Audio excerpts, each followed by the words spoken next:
In 2005, Dame Ellen MacArthur raced around the world in the trimaran B&Q that you can see here to become the fastest person ever to sail around the world.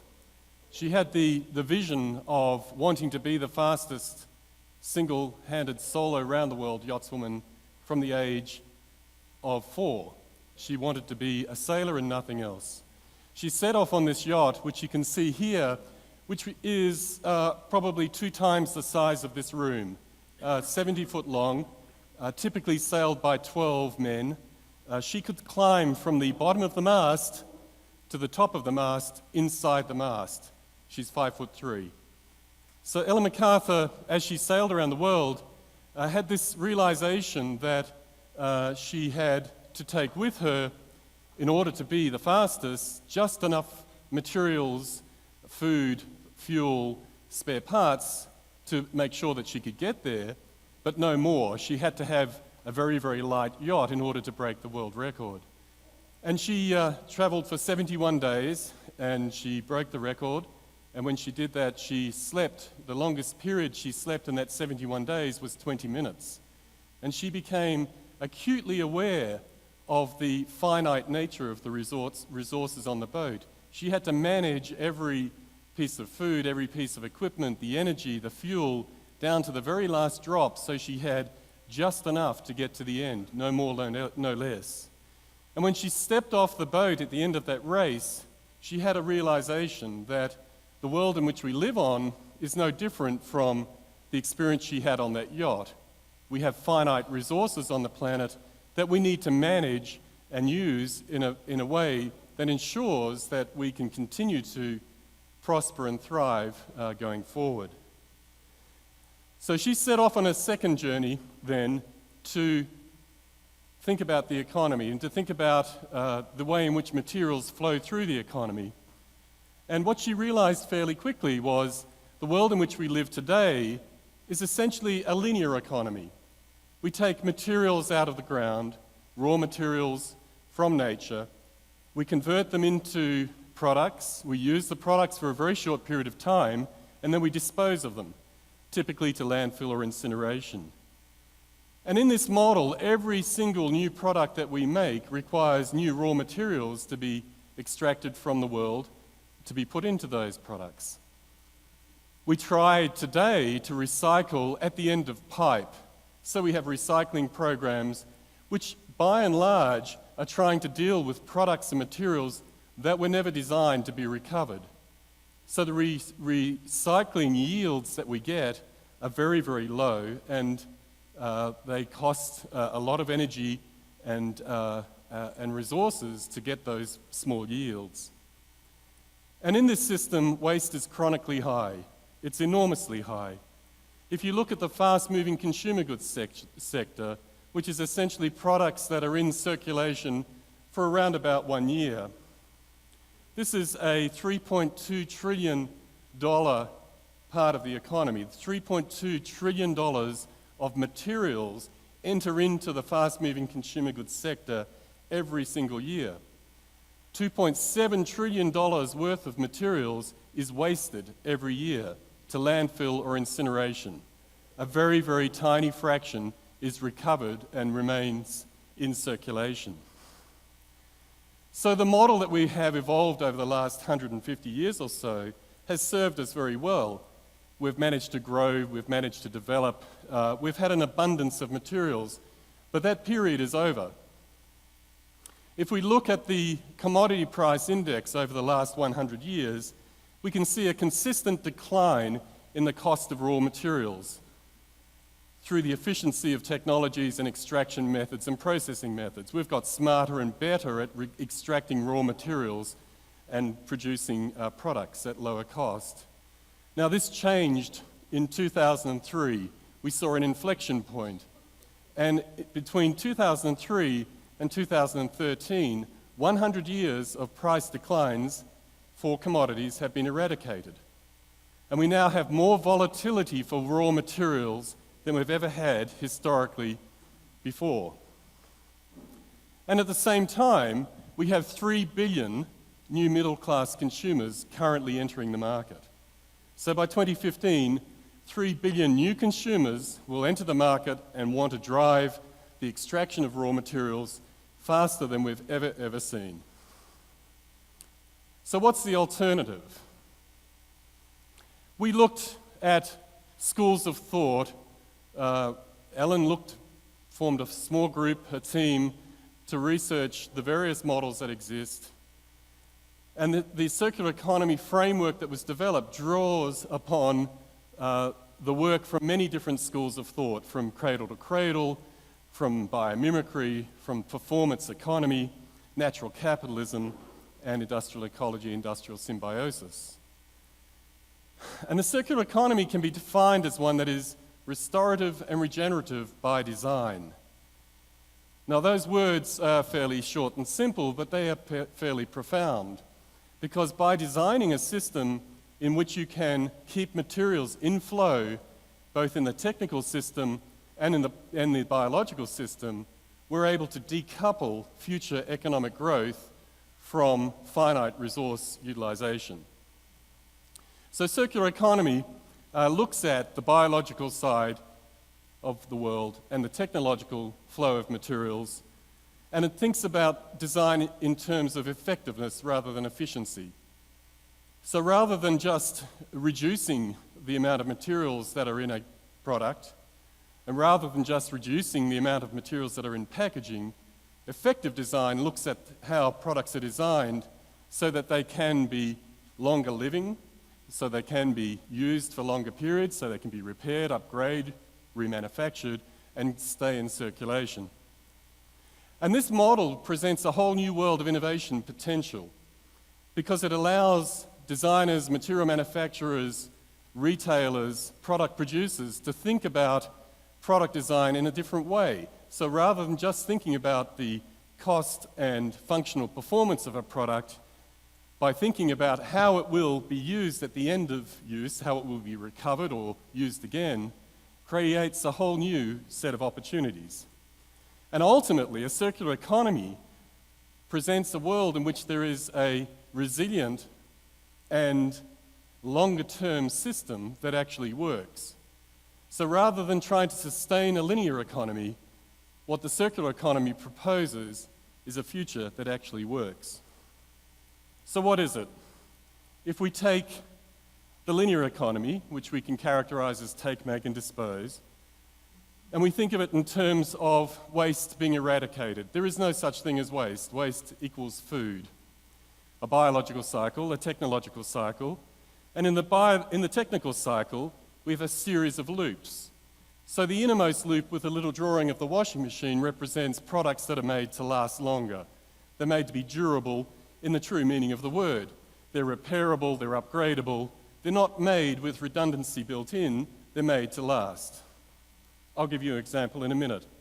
The next loop out is about how we reuse assets. So we cascade, we sell, we remarket, but it's also about how we optimize the asset utilization of those products and materials. The third loop is around refurbishment and remanufacturing. This is not a new concept at all, but it's a tiny, tiny part of the world in which we live. It's about a $45 billion market globally, largely in the US, but it represents an enormous opportunity for keeping materials, components, and products at their highest value in the economy at all time, while maintaining the embedded energy, carbon, water, that exists within those products and utilizing them to a full extent. And then the outermost loop is the recycling loop, capturing materials at the end of use, products at the end of use, and being able to disassemble them, create pure streams of material flows that are able to circulate in the economy. So this is the technical side. On the biological side, what we aim to do here is to cascade materials. So if we think of clothing, we can use clothing again, we can turn clothing into stuffings, we can make wipes, we can turn them into insulation before they're finally used for energy, or in some way, if they're biological, purely biological products, they can be decomposed and put back into the soil. We can actually extract nutrients from biological products, chemicals, nutrients, we can extract energy through biodigestion, but ultimately we need to reconnect the biological system that was very circular in the past and has become quite disjointed as urbanization has taken hold. We need to reconnect these two things and start to get biological materials back to the soil so we're able to feed future generations. So this model dramatically reduces the amount of energy that is required. So it enables a transition to renewables. And it also eliminates the notion of waste, as I mentioned in the outset. There are four major players in this economy. First of all, it's the citizen customer.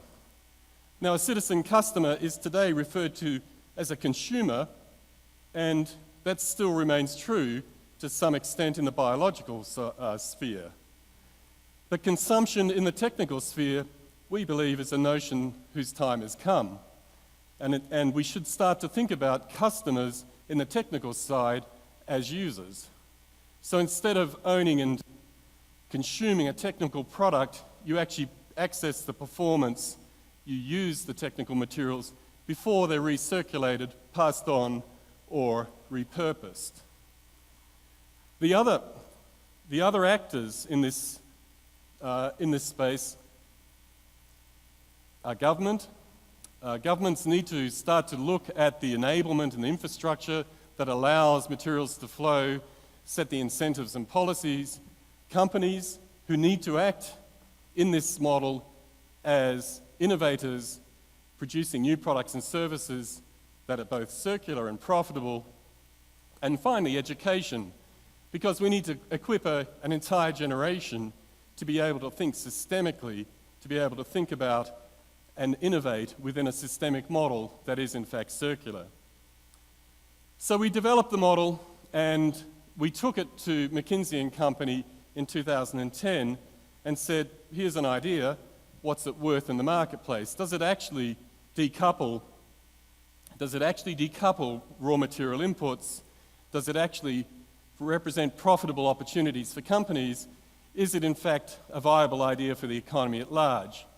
And the formal model, as you can see here, we took to them and we asked those four questions and we produced 3 reports over the last 3 years. The first one we took to the World Economic Forum in 2012, and we rented a hotel room down the road and we invited a few people out because we weren't invited. And we had a number of CEOs, about 6 CEOs come to that meeting, and we had people from the World Economic Forum come out. And what we demonstrated there for the medium-lived complex goods, these are products that live longer than 2 years and less than 10. They're things like laptops, small computers, small cars, etc., small vehicles. And what we showed for the European market, that by providing very conservative assumptions on the circulation of materials, that there was a $600 billion a year substitution cost opportunity. Sorry, the $600 billion a year opportunity for material circulation. And that got the interest of the World Economic Forum and these CEOs. We then were encouraged to do a second report on fast-moving consumer goods, and in that one we demonstrated an opportunity of $706 billion for that sector globally.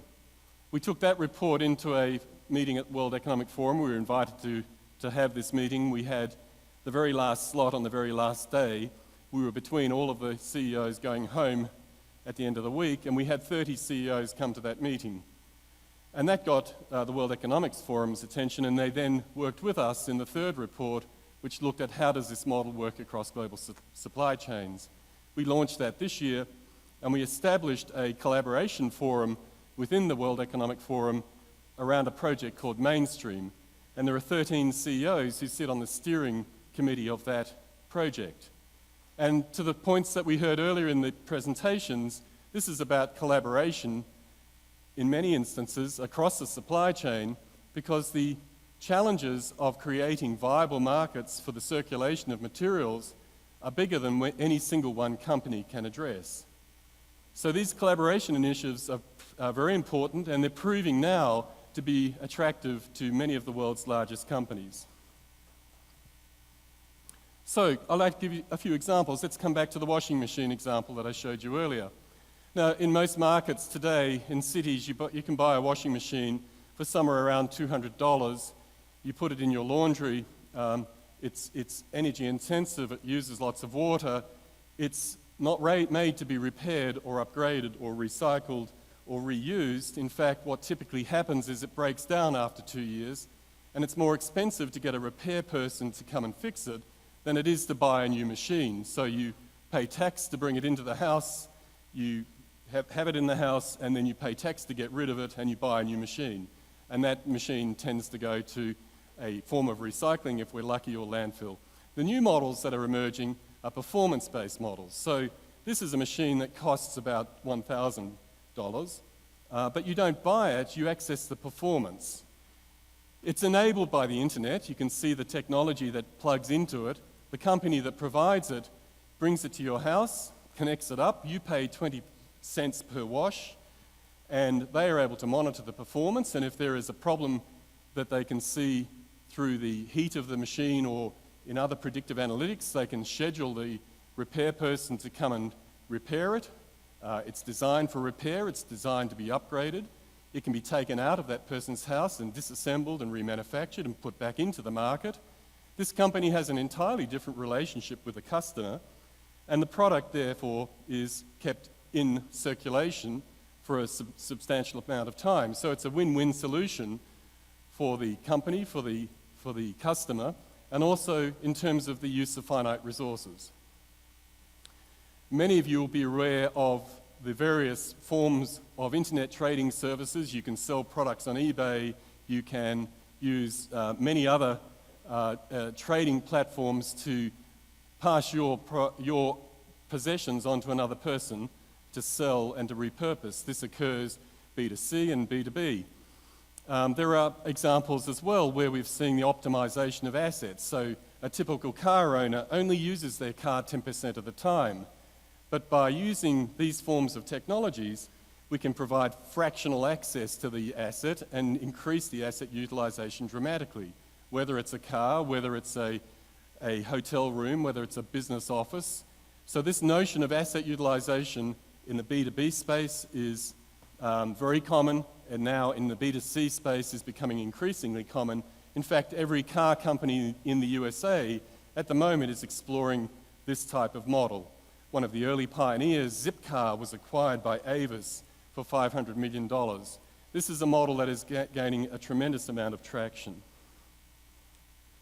I talked about remanufacturing. Just to give you a quick example, Renault is a very good example. They have been manufacturing since the 1940s. They take an engine, a gearbox, a drivetrain, other parts, and they strip them back, they clean them ultrasonically, and they replace the broken parts and they put them back together again. They provide these back to customers under a Renault genuine parts branding. They provide new parts warranties for those parts. They sell them at 30% less to the customer. They make 30 to 50% more profit on those products than they do from original products. And they retain 80% of the embedded energy, water and carbon, and approximately 100% of the materials, because the broken parts go to recycling. So it's a very fine example. They were also doing a lot around shifting to the position where 95% of their cars will be fully recyclable by 2015, and they're making very good progress to that end. So this is a company that has fully embraced the notion of the circular economy and is actively moving towards putting it in place. And they're doing that by partnering with various suppliers at both ends of their value chain. Finally, just on the recycling part, Desso, a carpet manufacturer, they've designed their carpets, they've designed their selling systems, their recollection and their reprocessing so that they can turn carpets into 100% recycled carpets again and again. One of the tricks that they do here is they don't sell you the carpet, they provide a carpet service so they can get the materials back again. A bit closer to home, there's a number of examples of refillable products, and we saw this morning the very fine example that has been launched on the market by Natura. There are examples that are coming up in lots of different places, but it's a very, very small part of the market. This company, Splosh, provides cleaning materials. You buy a box of bottles, you buy the slug, the refill concentrate, and you drop that in, and the concentrate dissolves, and when you need more, they'll post it to you. So we don't ship water, we don't have single-use plastic. This bottle can be used hundreds and hundreds of times. It's a very elegant solution. Walmart is partnering with a company called Replenish. So this again is a refillable solution. And here's an example of a PET bottle that is injection molded so it lasts a long time. And the purple capsules at the bottom provide effectively three bottles of cleaner with one concentrate package at the bottom. So this product is designed to sit on a shelf and compete with other products within Walmart. And it's really very interesting when you go to a Walmart store or a Macy's, and you think about the volume of products that are in that store and the fact that the whole store is turned over 3 or 4 times a year. Those products are all sold, and they last about a year or so before they end up in landfill or incineration. There are very few examples of refillables in the market today. And I'm only aware of one other perfume that is refillable other than the one that Natura has here. And I think the product that you have here is a beautiful product, and I applaud you for it. And I will be using that product in my slides going forward. Ecovative is a company that replaces polyester styrene foam in packaging with a biological material. So the packaging that you see that protects this device here is made from sawdust, effectively, with mycelium, mushroom roots. They put the sawdust into a mold, they add the mushroom roots, and it grows into this piece of packaging. So when your washing machine or computer arrives, you don't have to struggle with what to do with this packaging. You break it up and throw it on your garden, and it becomes a nutrient. Another very elegant solution. So the point here, we've looked at hundreds and hundreds of cases over the last 5 years. The point here is that you need to think systemically. So designing a product carefully with a careful selection of the materials alone is not enough, because it needs to sit in a system that is able to recollect that product packaging or product at the end of use, and then to process it and bring it back into the supply chain so it can be reused again. So design is one aspect, but the business model that allows you to get products back, the reverse logistics cascade cycles that allow you to get products back, and the context, the market in which you sit is very important as well. And there are a number of other enablers that you can see up here, such as the value chain, cross-sector collaboration, the need for the education across the companies that you work with and with your consultants and with your partners. You need to have, in many cases, different forms of financing to allow you to make this a different form of relationship with your customers to work. In some cases, we need regulatory change because waste is defined in particular ways that prevent you from moving it across boundaries or borders, and we have taxation incentives that work against this type of model. So there is a need for collaboration across the ecosystem. So what do? The foundation was established in 2010 with the sole purpose of accelerating the transition to a circular economy. That's all we do. We're a charity. We're entirely not-for-profit, and we have global partners, companies that actually put money into the foundation to allow us to do what we do. You can see Unilever, Renault, Philips, Kingfisher, and Cisco as our global partners, and we work closely with them as they pursue the transition for themselves. And we work in 4 particular areas. We work in education and training. We work in formal education with university partners, some of the leading design, engineering, and business schools around the world. We work with international baccalaureate and United World Colleges for 14 to 19-year-olds. We work with a group of pioneer universities who are launching academic chairs. They're providing formal education, MBA programs, and certification programs. And we also work in the informal sector, providing a massive open online course which we ran last month called the Disruptive Innovation Festival. First year we've run it, we had 100,000 unique visitors participating in that event across 150 countries, and we put 250 hours of content into that into that open channel, and it was translated into 4 languages. So education, we believe, is absolutely crucial. Building and inspiring a generation that is able to innovate in this environment is crucial. We also work with business, so I talked about the global partners, but we have a Circular Economy 100 program, which brings together governmental bodies, large corporates, small medium enterprises, emerging innovators, pioneer universities, and regional governmental bodies who are collaborating and innovating across this area to both educate and build capacity for innovation, but also to launch pilots and start to learn how this can be developed collaboratively. We develop insights and reports. I mentioned the 3 reports we've done to date. We have 4 major programs. We've got a major program looking at the employment and social impact of this model globally, which we'll be doing over the next 12 months. We have a biocycle piece of research focusing on the left-hand side of the butterfly diagram with a particular lens on cities. Every 6 months, we generate collaboration initiatives with our members that we report back into major acceleration workshops where people roll their sleeves up and work together to find solutions. And finally, we have comms and publications. We produce books, media, and multimedia for distribution in contemporary channels. These are the universities we work with. You'll recognize a number of the names. We have 15 universities in the fellowship program. 14 are shown here. 1 is a wild card that we run each year. And these are some of the leading universities globally in design, engineering, and business. The Disruptive Innovation Festival I mentioned to you, it's designed as a massive open online course that's different. We didn't want it to be a dry academic event. We wanted it to be fun and engaging. So we modeled it on a music festival. And we had each week a different headline act. Bill McDonough, Michael Braungart, Janine Benyus, some of the leading thinkers on biomimicry, circular economy. And we had physical events like this that were broadcast. We had virtual events that were just televised. We allowed people to pop up and introduce themselves.